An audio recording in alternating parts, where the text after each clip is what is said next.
Good morning, children. Peace to all the people of goodwill. Niata sa ikaduhang parte sa paghisgot unsa ang misa. So, atong niagi, atong gidefine ug unsa ning pagampo og kining misa. Unja, atong nasabtan nga ang Holy Mass o ang misa mao ang highest form of prayer. Kay nganuman, kay mao ni ang gihimo mismo ni Jesus usa siya mi-ascend dito balik sa langit ng Amahan. Magbalik lantaw ani ang atong simbahan, ang pari ug ang mga apostoles sa Holy Week diin paghimuon nila ang katapusang panihapon. So ilang i-portray or magbalik lantaw sila sa panahon nga si Jesus naghimo og katapusang panihapon. So, arang nisda kanais, arang kanindot pamalandungon kay gipahilo na jud tanan ni Jesus usa siya wa aning kalibutan mo bidya aning kalibutan pero ipadani ja ang balaang Espiritu Santo mao nga ni ang niatay simbahan. Naglihok ang balaang espiritu diha sa simbahan. Kay ang misa na may duha ka parte, ang liturgy of the word o liturgy of the Eucharist. So ang liturhiya sa pulong ug liturhiya sa communion or Eucharistia. So sa diha sa katapusang panihapon, si Jesus miingon, dawata kini ninyo nga tanan ug kana kay kini mao ang akong lawas nga itugyan alang kaninyo. So alang kanindot kaadyo no. So sa samang paagi tapos ang panihapon mikuha siya sa kalis. Dawata kini og panginom kamo nga tanan gikan niini. Kay kini mao ang kalis sa akong dugo sa bag-o ug tunhay nga kasabutan. Ang dugo nga iula alang kaninyo ug alang sa tanang mga tawo aron ang mga sala mapasaylo. Buhata kini aron paghandom kanako. Alang kanindot kaadyo no. So mao nay beauty sa Holy Mass nga gihatag mismo ni Jesus ang iyang body o ang iyang blood. So nakita na niya ay ihandumon man ni sa Last Supper sa Holy Week. So mo nang magahimo ang atong simbahan niini sa pagpadong kasabot pa si Jesus sa tanan niyang mahinabo. Ang ijang gihisgutan nga ang ijang lawas ug dugo hapit naman siya mo mawa aning kalibutan.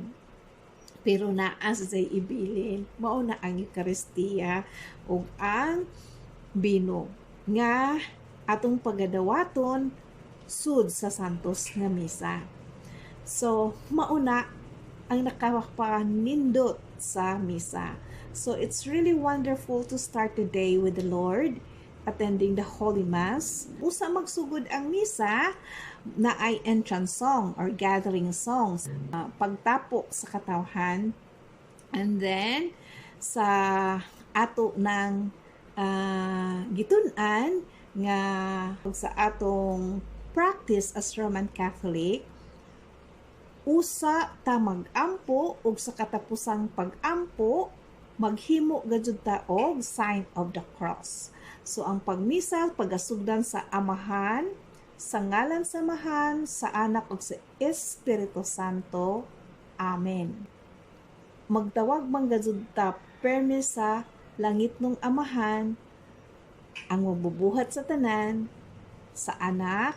So usap magsugod gajud atong sampiton ang langit ng Amahan, ang Anak nga atong manluluwas nga kita gipakamat dyan tungod sa dakong gugma, ug sa Espiritu Santo nga nisulti si Jesus nga usa sa mo kaya balik sa langit nga magpadaib jang ipada ang balang Espiritu Santo diri kanato sa matag usa kanato. Permis dya mag-uban. Ngani ni ingong galisang mas maadyo pa nga mobidya ako kay ipadala ko ang Espiritu Santo. So karausan nato na ay Espiritu Santo. So magauban. No. So dito nagsugod sa panguros, sa greetings. Unja, so aron maridita, maandam ta sa ulog sa Santos nga Misa o pagdawat sa Eucharistia nga si Jesus mismo. So mangadto tagpasaylo. Mao nang muingon ta nga nagakumpisal ako sa Dios, ana ang angkon tas atong mga sa mapasaylo unta ta sa atong mga sa. Pagkahuman na itong pangadjog pasaylo, moingon ta nga, Ginoo kaloy ikami, Kristo kaloy ikami, Ginoo kaloy ikami. So pagkahumana na, magsugod na ang liturhiya sa pulong, manglingkod na ang mga tao. Mao na nang basahon ang unang pagbasa sa lay faithful or sa mambabasa. Anja, mao na ang unang reading. So, sunod na ay Salmo ang atong pagdayeg sa Ginoo. Then og Sunday na ay a second reading, ikaduhang pagbasa or og naay mga fiesta, hunja human sa mga readings, musunod na dayon ang Alleluia or Gospel. Pari ang mabasa ani. So ang Ebanghelyo, upat na. Matthew, Mark, Luke, and John. So basahon sa pari ang Ebanghelyo. Then pagkasunod sa Ebanghelyo, muhatag sa homily. So na mga maymay sa pari, mga pagtulunan, so kasagaran, magasukad na sa gospel nga gibasa or ibutang sa sitwasyon or kahimtang sa tao. Then musunod ana ang kanang prayer of the faithful or kanang katilingbanong pag-ampo. So mag-ampo ang katawhan. Then magsugod na ang ikaduhang parte sa misa, mao ang liturhiya sa Eucharistia. Human sa homily, maglingkod, unja mag-offering na, kananay offering, kanang naimbitaw dadon ng bread and wine sa lay, padung sa altar, or kanang naay offering, naay mang offer. So, ana na mag-start ang ikaduha nga party sa Mass, so Liturgy of the Eucharist. So, pagkahuman ana, mo na ni supposedly solemnity part, maghilom na dyan ang mga tao. Labi na panahon sa i-consecrate bitaw ng mga kanang host and wine, kanang ibayaw bitaw sa pari ng ostias or kanang wine. So, maghilom gazud unta ang katawhan ana ug mag-focus jud ni Jesus Christ. Supposedly maugazon unta na ay grand silence inside the church during the Holy Mass. Kanang itaas ng ostias o kanang bino, kanang mag-consecrate ng pari bitaw. Don't think of anything nga maka-bother sa imong una nga maka-block the flow of the Holy Spirit nga adto jud mag-focus ay huna ngadto ni Jesus Christ. So mas maazo og kanang magtutok jud ka sa hostias or sa host kanang iisa sa pare. Kalimti ang tanan,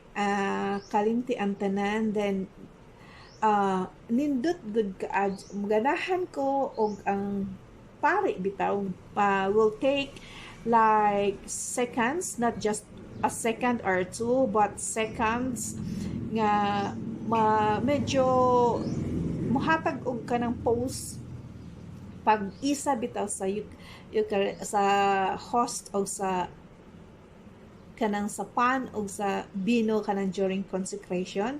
I really appreciate the priest who do kanang muhatag og pipila ka gutlo aron iisa ang bino ang bino ug ang pan. So again, supposedly mga bata ato jud na sang i-practice nga unta maghilom ta ang panahona ug muluhod gajud unta ta as much as possible, mo kneel down jud ta ana.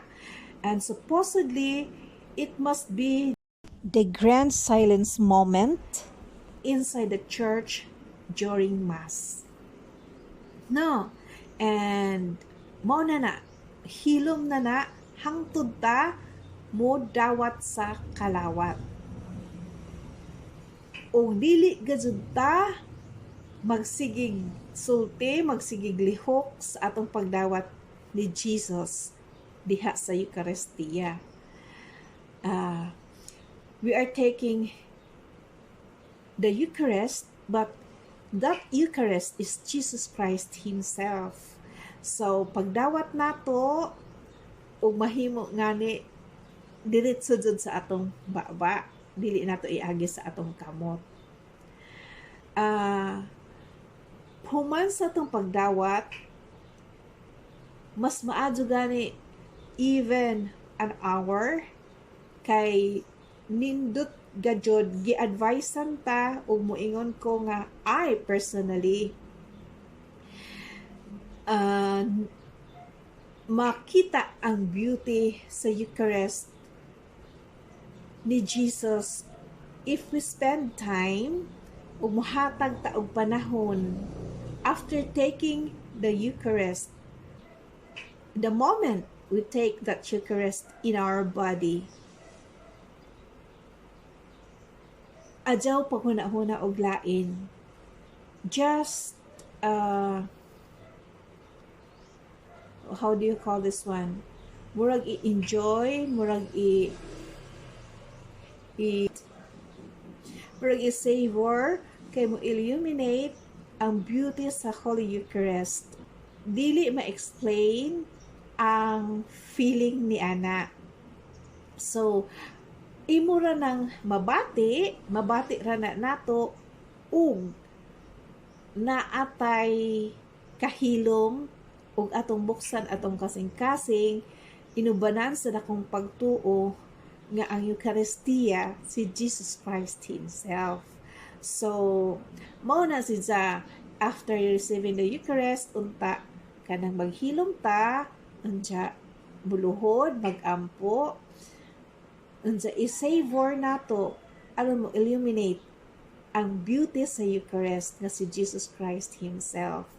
So, mauna ang kanindot sa misa nga dili pwede ma-baryan or di pwede maalisdan or mapulihan ni binsang unsang butang dinhi sa kalibutan. No. Og daghang salamat ug hinaut unta nga nakatabang ko kaninyo mga kids, kaninyo mga bata sa inyong pagdako og unsa ang misa og hinaut unta nga inyong matagamtaman og unsa ka maayo kabililhon ug ka-importante sa tanang importante ang misa. So daghang salamat o God bless everyone. God bless you kids. Sa sunod na pod ha. Thank you. Have a great day.